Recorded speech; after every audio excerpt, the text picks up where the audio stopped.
This is Andy Perrault for Boxing Social in association with Betfred, and I'm delighted to be joined by promoter Frank Warren down here in his offices. The first time I've been down here, Frank, so it's nice to see the life behind Frank Warren and the promoting side. Nice to have you here, Andy. Good to see you, mate. What have you been up to today?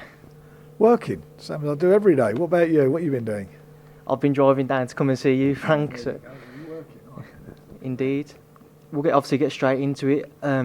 I was on my way up and I was trying to think of how to start the interview, and I thought the best way would be the most current events going on with regards to yourselves, starting off with Dubois Joyce, and I know you had a press conference in the week. Whenever I think about, Dubois Gorman I should say, whenever I think about that fight, it always surprises me in the sense that it's being put on because of the stage of their careers and where defeat may leave them. What was the decision behind making this fight?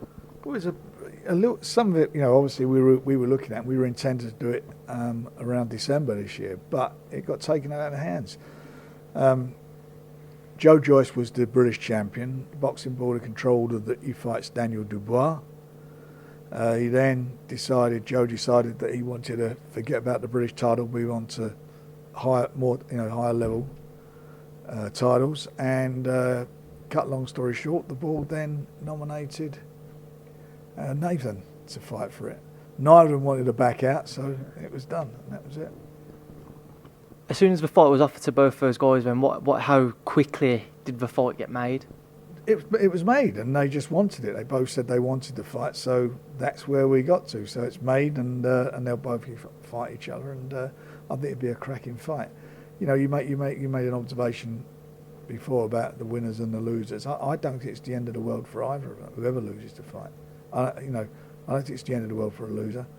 At this stage of their career, all they can do is gain experience from this fight.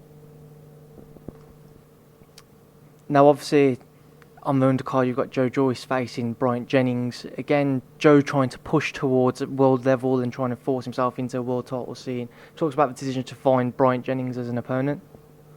Well, it's a tough fight for him. I mean, he's only had 9 fights as a pro. We know he's got a vast amateur experience, but he's only had nine fights. So he's fighting a guy who was ahead on all the judges' cards going into the 12th round against Reaver, and he got clipped.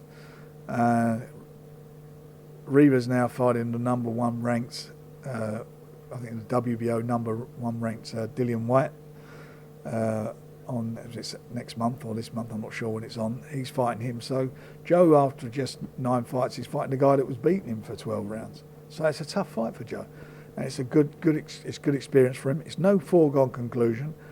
Bryant Jennings, I've never met him before, but he seems ultra confident at the press conference. I mean, he's really up for this. So I think Joe's going to have his hands full.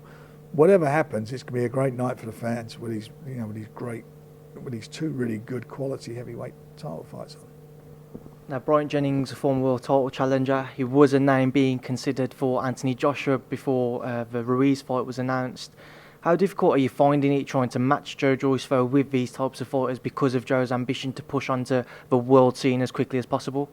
Well, we have matched him, so we take it one step at a time. But at the moment, we've delivered him. This is his debut for us, so we've delivered on his debut against quality opposition. I'm hoping it's not going to be a problem, but I don't mind having that problem as long as he keeps winning. It's a nice problem to have. If you put a time scale on it for Joe to reach those world title fights, how long do you think you could say, obviously knowing that Joe's getting, I say towards the latter end of his career, but just purely because of his age, even though he's quite fresh and young in terms of how long he's been a professional boxer? Well, he's only been a professional boxer for 18 months or so. So he's not been long. He's had a long amateur career. I've seen a lot of fighters fighting into their 40s, which I prefer not to do. But he's got a long way to go. He's not got many miles on the clock as far as the program's concerned. His management were looking to put him in with Joe Joyce when the opponent pulled out. His management were looking to put him in with Anthony Joshua before they found Ruiz. They probably wish they'd have done it now, or maybe not. I don't know what the outcome would have been, but that's where Joe is. That's the sort of challenge that Joe wants. You got to remember, he's as an amateur, he's worked with all these guys. He's been there and done it. So now, one thing I noticed about him, now he's got this massive confidence. He's got so much confidence. When you talk to him, he's so confident in what he can do and with how he feels. It's all going to pan out for him. So we will see. You've got to get through Jennings first. He gets through it, and then it takes him to another level.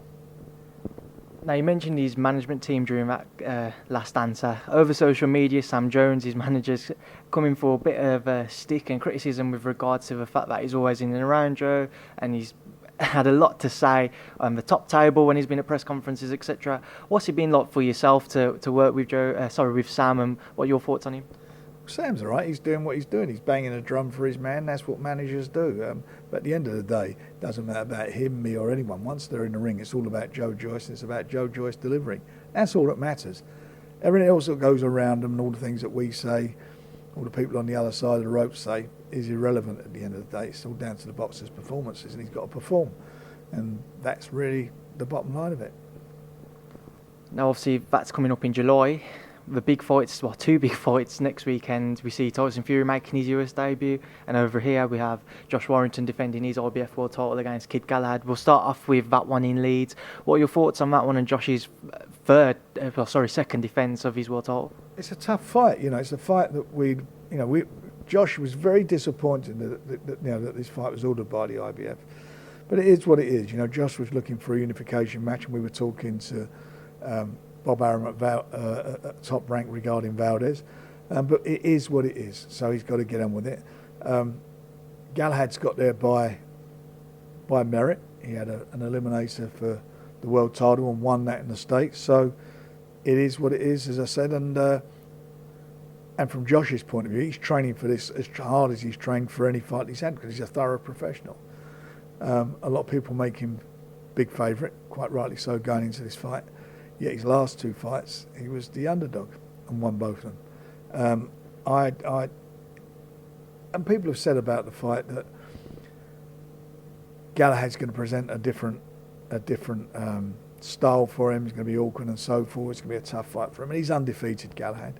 He's an undefeated fighter. Is Galahad a better fighter than Cole Frampton? He's a better fighter than Selby? I don't know.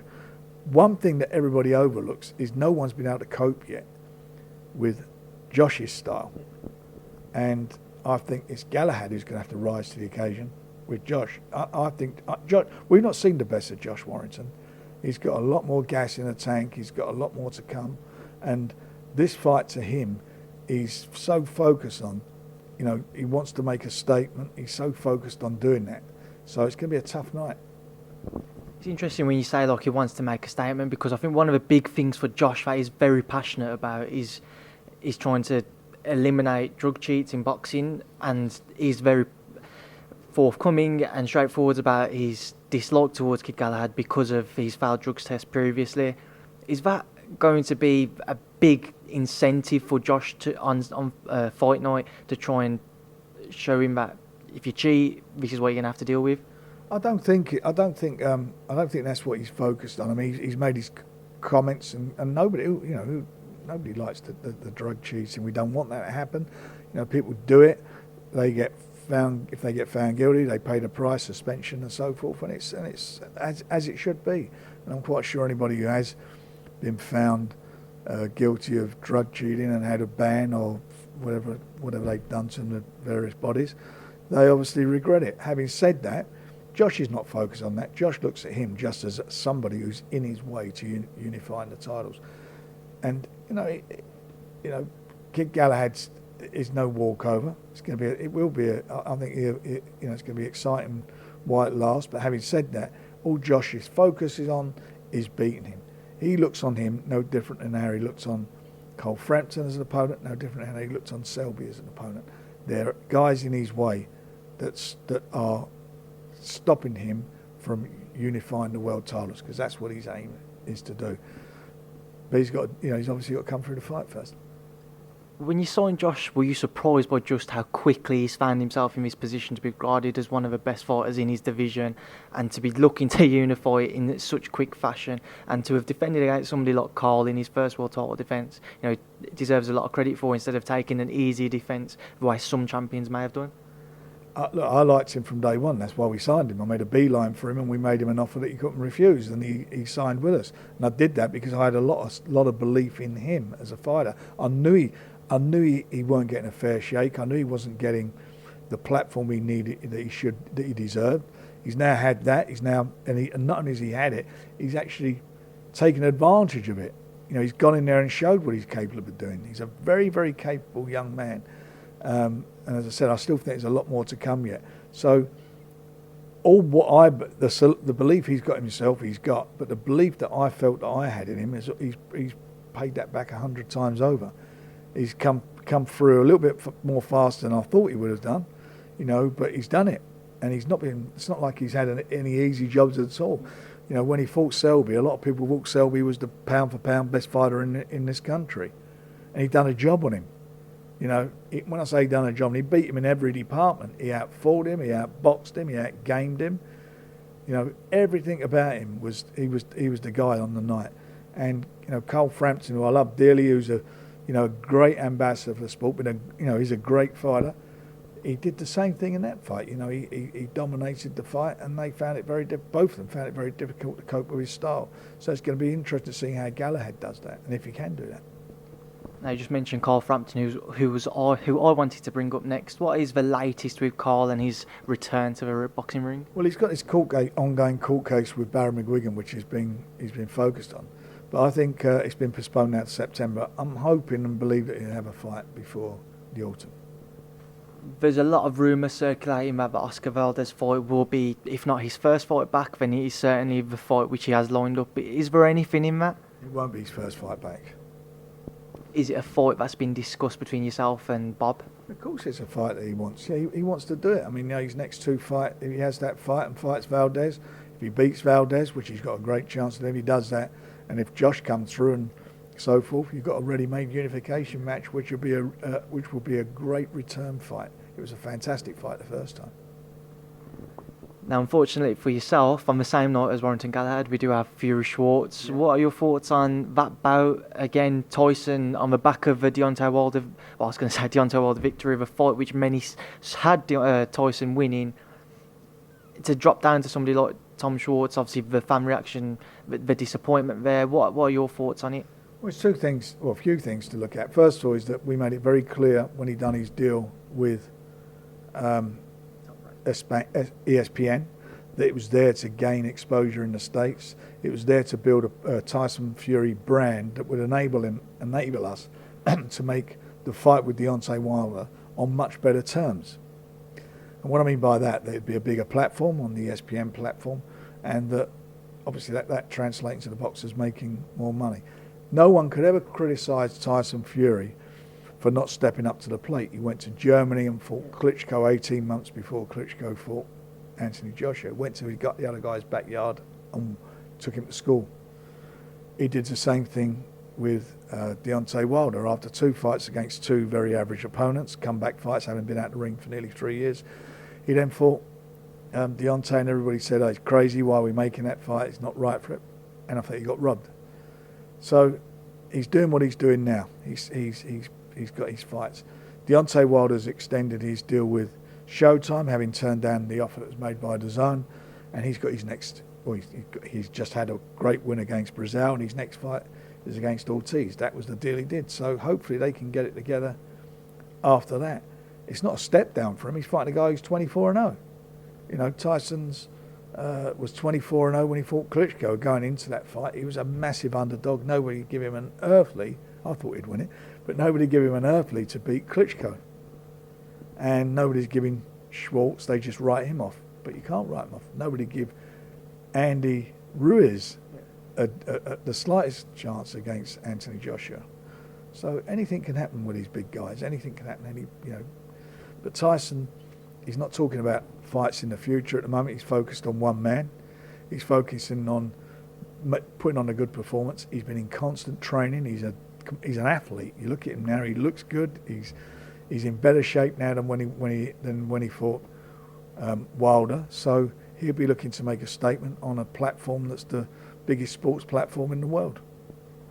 How much more do you feel Tyson has to give back and to improve on the back of such a long way away from the sport? How much more do you think he can improve on?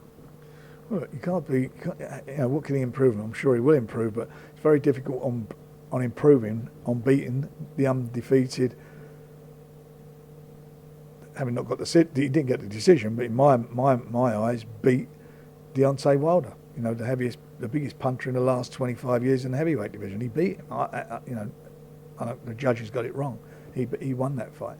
So how do you improve on that? Obviously, if they do it again, by ensuring that we get some judges who are, one judge was spot on, but we get judges that who score on what they see. Now, last week, Deontay Wilder not only announced his Ortiz fight, he announced that an agreement had been reached with Tyson and contracts had been signed for their rematch at some stage early next year. What is the latest with that? Because I haven't seen anything from yourself or the Frank Warren team or from Tyson revealed. It's just been from Deontay Wilder. Well, you won't see anything because he's got a fight next Saturday on the 15th of June, which we're all going to watch on BT if you're not in Vegas. And that's what you'll be watching. Then after that fight, then there'll be an announcement. Let's focus on what he's got to do. Focus on the guy that you're in the ring with. Don't think about the next one. Focus on him. Heavyweight division, big guys getting in there. Guys 24-0, young bucks coming in there to try and knock his block off. That's what he's focused on. The rest of it will fall into place in due course. I do have to press you though, Frank. Has there been any type of an agreement as such that if Tyson's to come through successfully and Deontay was, then that would be the rematch at the beginning of next year at some point? He's focusing on the 24th. I've just told you. You're asking me the same question again, Andy, and I've just told you what the answer is. That's what it is. No statement, nothing. Let him have his fight. That's it. We're not counting our chickens. He's focusing on that. All he did last week, Anthony Joshua, all they were talking about was Deontay Wilder. That's all they kept talking about, all the team around him, like it was a walk in the park. It's a walkover. That's what they did. Tyson doesn't do that. Tyson's focused on what he's got to do, and he's focusing on a fight against an undefeated fighter who's in the same situation that he was in when he went and fought Klitschko. Tyson Fury is the lineal champion, just been named the #1 heavyweight in the world. He's fighting a guy who's 24-0, who he was coincidentally 24-0 when he fought Klitschko. And he's not stupid. That's what he's focused on. You just mentioned Joshua as well, something which I wanted to come on to. That defeat over the past weekend, how shocked or surprised was you yourself by that? I was surprised it was Andy Ruiz who done it. Him getting clipped and going over, I wasn't surprised because I've been saying it to you and to various media outlets for a long time, and in my columns in the Star and in the Metro, that he's very vulnerable. He's got a vulnerable defence. He's not hard to hit. He's not worked on that defence, and it's been proven in quite a few fights. He's been clipped a few times in fights, and he's come through the fights because of his punching power and his heart. But what happened on Saturday was like, he's caught a guy. He actually fought on the back foot to start with, but then he caught Ruiz, put him down with a big punch, and Ruiz gritted his teeth, got up, and then took the fight to him, and then it was Ruiz's fight after that. So he exposed him. He exposed how open he is to be clipped. I'm surprised. He got caught with the left to start with. And I think he's very open for a right-hander, but he got caught him with his left, and he never come back in the fight. And Andy Ruiz showed to everybody what those weaknesses are. He's got fast hands, Ruiz. He showed a bit of character, a bit of heart, but I didn't expect him to do it. And I didn't want to see him get beat. I wanted to see him win that fight. I wanted the man to beat him, to be Tyson Fury in the UK, a big domestic bust-up, but it's not to happen. It's obviously something which I do want to ask you about as well. How much, not necessarily damage, but is that fight still as big as what it could have been? Obviously it isn't as big as what it could have been if AJ was unbeaten, but... It depends. What I'm reading, they've invoked the rematch clause of the contract, so if that's going on, I'll let you know after that fight. I think, if I was them, I wouldn't worry about Tyson Fury or anyone. If you're fighting Andy Ruiz, if he's going to fight him again, if he fights him again, he's going to fight an Andy Ruiz has actually been in camp, not for 5 weeks' notice. He's going to train for the fight. He's never going to change the shape of his body. He is what he is. He's a roly-poly man. He looks like he's got a bit of stamina, got fast hands. And if I was around, I'm sure Andy Ruiz feels, and he certainly had on the night last Saturday, has got AJ's number. He knows. He's very confident. He knows he's taken AJ's best shots, but AJ couldn't take his best shots. How could you see the rematch playing out? Do you envisage it being a similar type of fight as to what it was out in New York? I told you he's got his number. What do you think he's going to do? It's going, what can Anthony Joshua do that's any different? He's got to improve on his defence. That's his weakness, is his defence. He's got to improve on that, and he hasn't improved on it. His defence has been a problem, in my opinion, for a while, because he's been clipped in fights. It's all very, you punch, you're a big puncher, you go forward. That's great, but you have to have some sort of defence, and he hasn't got a defence. And can he? He's going to be out now for probably 6 months. Can he change his style? Can the trainer that he works with at the moment? Can he help him adapt? I don't know, but we'll find out if they do the rematch. One thing for sure, Ruiz will be more than confident. That's you can guarantee that. A lot of people seem to think if AJ was to lose a rematch, he would possibly bring an end to his career. For as harsh as that sounds, do you think that's fair comment there? If he gets knocked out again like he did, if he gets stopped like he did on Saturday, then where do you go with that? Where do you go with that? I don't know where he goes with that. That's a pretty brutal. It wasn't the way just that he got beat. It was the manner of the way he got beat, and it was how he looked in it. He didn't look comfortable at all. He weren't comfortable going back to the corner from the second round onwards. You listened to him in the corner. It was all pretty, I was quite taken back by that. And after the fight, he was he's a great sportsman, and he was very sportsmanlike. However, you feel you want to see a bit more out of someone when they get beat. Not, it was just, I didn't get that. He didn't look, in some ways he looked like he was relieved. And that sounds perverse, but he did. He looked like he was relieved. I mean, I don't know if that was the case or not, but it's a very strange scenario. There's been a couple of rumours which have surfaced since that fight with regards to what happened before AJ fought. One of them was that he was knocked out in sparring a week before the bout, and then the other one was that he was having a panic attack just before the fight. What are your thoughts with regards to if any of those rumours were true, and what should have actually happened if they were? Well, if he got knocked out in sparring a week before the fight, he shouldn't have been in the ring. And I don't know whether that happened or not. I haven't seen him deny that. His dad apparently was been quite vocal. His father's not. I don't believe he denied it. The person who knocked him out, no one's come out and said he's not said he didn't knock him out. So I don't know where that's from. If it's true that he got knocked out, what on earth was anybody allowing him to get in the ring for? They ban rugby players and football players now if they get head injuries. In a football match. This is boxing. These guys are hitting each other. There's a reason that in amateur boxing in this country, and certainly in professional boxing, if somebody gets knocked out in a fight, that they are suspended, minimum of 28 days. That means you can't spar, you can't go, you're just not allowed to have any sparring, or certainly not fight. And depends how severe the knockouts are. I mean, he was on the floor 4 times. So why on earth would anybody allow him to get in the ring? Can't have his best interest at heart. If that's the case, they can't do, because you wouldn't allow that to do. And it's not just about AJ, and that's a very important part of it, because he's in the ring and he's the one who's taking the punches and the danger to him. It's dangerous for the sport. That shows there's no care. No one cares about the sport. The sport would be castigated, and quite rightly so, if that was the case. So if it happened, then they should take their licences away. Everybody concerned should have their licences taken away who pushed him into that fight if he got knocked out. No doubt about that. If he had a panic attack, why are they allowing him to fight if he had a panic attack? Why would you do that? This is somebody coming to fight you. Someone throwing bombs at you. Why would you allow that to happen? Again, shouldn't have been allowed to happen. At the end of the day, when he's in that corner, he made a comment, didn't he, to Robert McCracken about why is this happening? Why is this happening to me? Well, very odd. I don't know. The only people who work with him who know are his trainer and his promoter. They're the people who know, and obviously AJ, and if he did get knocked out, the guy who knocked him out and the people who were with him. You can't blame the fellow who knocked him out if he did knock him out. It's nothing to do with him. It's not his court. It's about the people who are around him protecting him.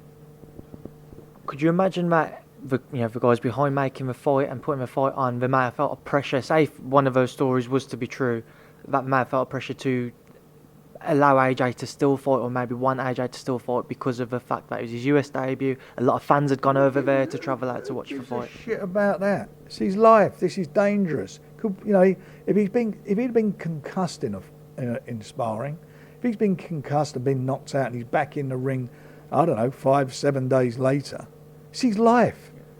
It's a terrible thing happens in boxing. You have to cancel shows. It's not a team game where you can put a substitute on or bring somebody in because a footballer's injured. This is one-on-one.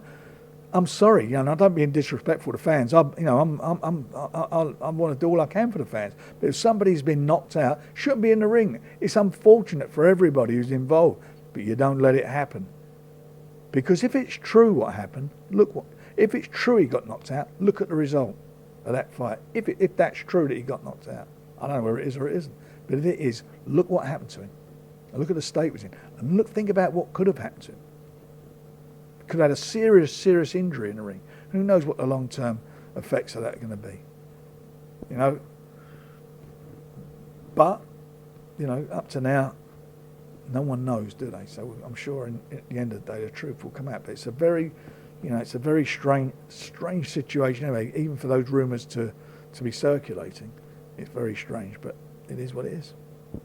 When you was looking at him, did you feel that you could sense that maybe he was suffering from some form of concussion, maybe, especially from the third round onwards? He's come out and he said, some of his team have said that he can't remember anything from after the third round. When he got knocked down in the third round, he didn't look right. When I say he didn't look right, he seemed very reticent the way he was fighting. He wasn't on the front foot, was he? He fought on the back foot. I can't tell you whether he was suffering. I'm not a doctor. He didn't look right, did he? He didn't. If Ruiz had not got up, everybody was saying, "What a great win! What a fantastic debut!" That's what they'd all been saying. He beat that fat little guy. Well done. That's it. That's what they've been saying. But it didn't happen. The other guy took his shot, got up and done what he had to do. But if he had been knocked out or had been concussed, they know that. I don't know the answer to that, and I can't give you the answer to that. All I can tell you, if it did happen, then they should have their licences taken away from them. If AJ was to come back and he was to lose the rematch, how big of a loss could it be for British boxing to not just lose him, because of he has helped to rebuild British boxing the same way Tyson has amongst other fighters? How big of a loss could it be for British boxing to lose him, and worldwide boxing, especially the potential fight with Tyson? Well, it'd be a great loss for British boxing. He's done brilliantly for British boxing. He's been a standard bearer the last few years. Sky got behind him. The Murdoch newspapers at that time who owned Sky, they were really pushing him, and he's done great for the sport in this country. Big crowds. It's a crossover. Bringing people from outside the sport to come and watch him and so forth. So that he's done for him. That's why I was very sad that he got beaten. I mean, I would like to say I would love to have seen him get beaten by Tyson Fury, and I'd be a liar not to say that. But it was a shame. Could he come back from it if it happened again? I very much doubt it. So on the undercard, Frank, Callum Smith, a guy who's been mentioned, a potential opponent, Billy Joe Saunders, defended his world title for the first time against Hassan and Dam. Did you catch his fight? Yes, I did. He done well. He done what he had to do, and that was it. He got the result. And he is where he is. What we want now is see him in with Billy Joe Saunders. We've made it contrary. Joe Gallagher made a comment, or I see a comment saying that he'd had no offer. Well, actually, I did call him, we discussed it, and he was like trying to fob me off. But now he's got a written offer. He's got an offer in writing from us. It's a good offer. So let's make that fight between him and Bill. Let's do it in September. Let's get the fans, give the fans what they want. A great fight. I was going to mention that. I saw Joe's tweet saying that he hadn't received an offer. What was the background to it all then, and what has been said since? Well, nothing's been said since. I rang him, and I think I've said this before. I called him and said we want to make the fight. He said he's got his next 2 fights planned. One was the one which he just had against Nadam, and maybe he'll take the fight after the second fight sometime next year. And I said, listen, your man's going to be fighting at light heavyweight next year. He's a big guy. He's a big lump.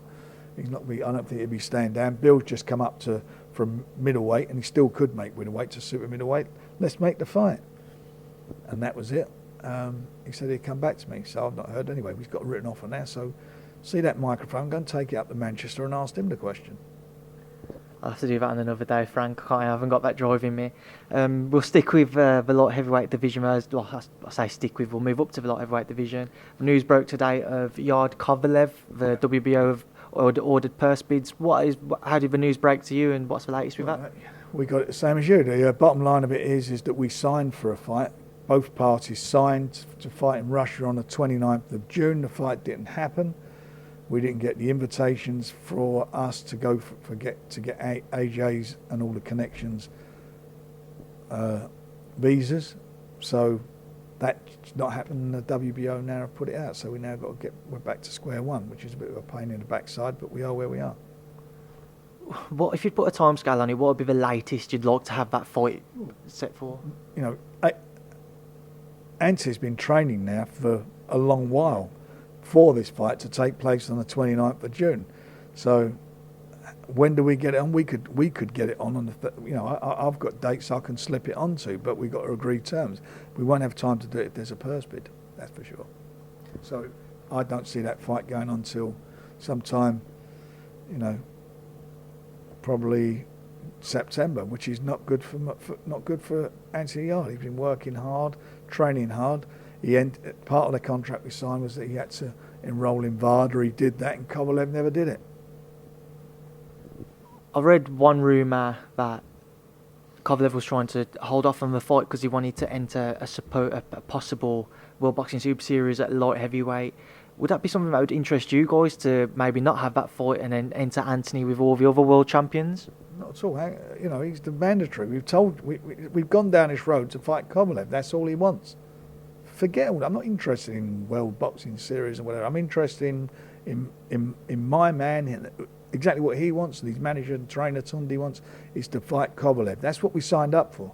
Literally signed up for. Signed a contract. All parties signed a contract. They're in breach of that contract. That's what we signed for. Been waiting for ages. Every time I see you guys, when's the announcement? We can't announce it. I'm not the promoter. The promoter is based in Russia. It's up to them to make the announcement. They never ever made it. I do want to stick with light heavyweight, so another one of your young guns, Tommy Fury, has entered Love Island. Have you been catching up with what he's been up to, Frank? He looks like he's enjoying himself, doesn't he? Better than boxing. He's enjoying himself, and it's good for him. It's good for his profile, and we'll see what happens with all that. What did you make of his decision to go on Love Island? I spoke to Johnny's dad, and we made the point that he's got the opportunity to grow a casual fan base that doesn't follow the sport and grow his own following away from Tyson's name. Absolutely correct. John's very astute in what he says. That is a fact of life. That's what it is. So he's on there, and he's obviously seems like he's from what I hear, everybody likes him, and he's getting getting good press. So good luck to him. When he comes out of that, he's going to be obviously everybody's going to know who he is. That instead of they're going to know Tommy Fury rather than Tyson's little brother. What is the plan with Tommy with regards to his boxing career? Then, when he leaves the show, what would you like for him to come out to for the rest of his year? Well, he's only had a couple of fights, hasn't he? And this, he's not got vast experience.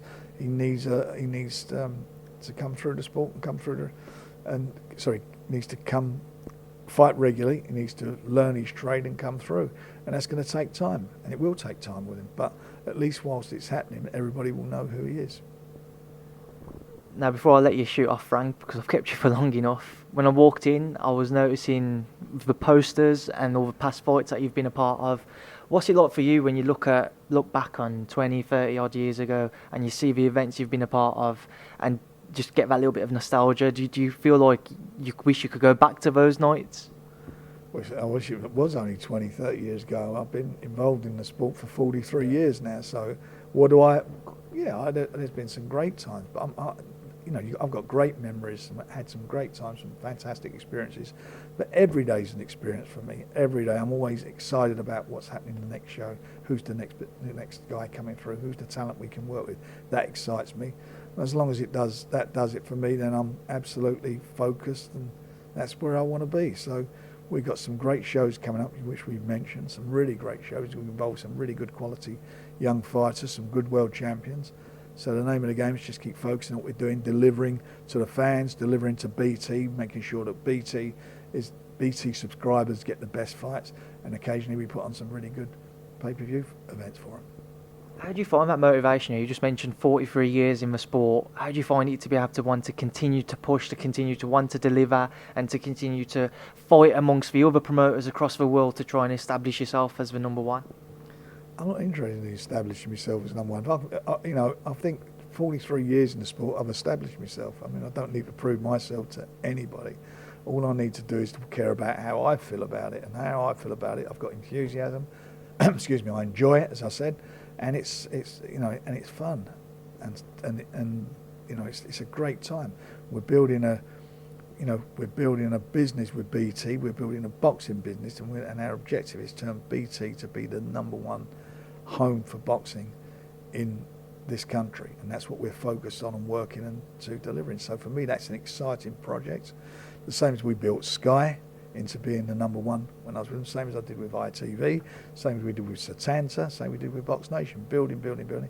And BT for us is a great challenge, and I see this as our home. That's where we are, that's our home, that's where we want to be, and it's just, and we're, as I say, we're in, between this. It's not just me, it's a team. I've got a great team around me, family, team around me. I'm enjoying it, and it gives me a lot of pleasure, and more importantly, I can't wait to see the fights myself. What's been the biggest differences and the challenges that you've seen over the years, over these 43 years, as time's gone on and your career's evolved? What have been the biggest differences and challenges that you've found with the sport? There's no differences. It is what it is. At the end of the day, all you care as a punter, you don't care about me. You don't care about you, Frank. I know, I love you too. You don't care about Matchroom. They don't care about Top Rank. They don't care about Donkey. They don't care about any of them. All they care about is the fights, what they want to see, the best fights. That's all that they care about. That's what the fans pay for. That's what they want to see. So my job is to deliver that. That's it. And I've been doing that for, I think, relatively well over a long period of time with various TV companies, and done a lot of groundbreaking things in my career. When I started out, weigh-ins were the day of a show. They were 15-round fights. There was, in this country, the referee was the guy who, there were no judges. Yeah. The referee decided who was going to win the fight. All that, there was no music when people come into the ring. You only had something in the as a scratchy old record playing. It's fanfare. The fighters, they used to glove up in the ring. There was no advertising on the canvas. There was, all these things. We brought all that stuff in over here in that period I've been in sports. So it's been, just basically evolving, and it will continue to evolve. And how people watch it, consume it. The thing about boxing is something you want to see live. You don't want to see the recorded highlights. You don't want to see it unless it's a crap fight. But you want to see it live, because that's the drama of it. It's one of those sports, and most sport, you want to see it live. You don't want to know, it's a football match on. Don't tell me the result. I don't want to hear it. I've recorded it. Don't tell me the fight's result. I want to see it live. That's what it is. And people keep talking about how people will watch it like they watch Netflix and whatever. You can watch a film on Netflix anytime you like. I want to watch a movie, I can download it and watch it on a plane. If I've downloaded it, I can watch it on a train. I can do it. The fight, you've got to see it live. And that is what what we focus on, is watching and delivering those live fights and having a platform to do that. And there is not a better platform, in my opinion, out there now for delivering to what the subscribers pay for than BT. You're a subscriber. I'm not talking about pay-per-view. You subscribe, you get delivered fights that you subscribe for. You'd have to pay for you for everything. That's where we're at. How can you see the sport evolving in 10, 15, 20 years' time? How can you see it changing when you look at it from your position and you see how it's changed over the years that you've been involved? Where can you see it going? Well, I hope, there's a couple of things I'd like to see, and I'd like to see somehow the medical aspects of it, that is coordinated. I would really be great for the sport if there was one medical body supervising it worldwide. Very difficult, but that's what would be great to see. and if the various governing bodies could work to doing that, and trying to make a very dangerous sport as safe as possible, monitoring boxers, before their fights, after their fights, the drug testing, everything, that is really crucial to the sport to be made as safe as you can possibly make a contact sport. So I'd like to see that going, and I'd like to see, a couple of these governing bodies disappear. Have two. I'll get with that. I'll get two. You don't want one being just having one, so it becomes difficult like it did many, many years ago, even before I got in the sport, where guys got frozen out, didn't get a chance to fight for a title. But that's what I would like to see, and the best fighting the best, making these fights happen. Can you imagine a scenario with regards to TV where the fights do end up just being shown online and more networks such as DAZN come in and we start to see more fights put over the online way of watching instead of on television? Look, it's like everything. You mentioned DAZN. DAZN at the moment have thrown in the States a lot of money at the sport, and they've done that for a reason. One, they want to make establish the brand. Two, to attract the fighters who would normally make their money on pay-per-view, they've got to pay them over the odds to get them there, and they're doing that.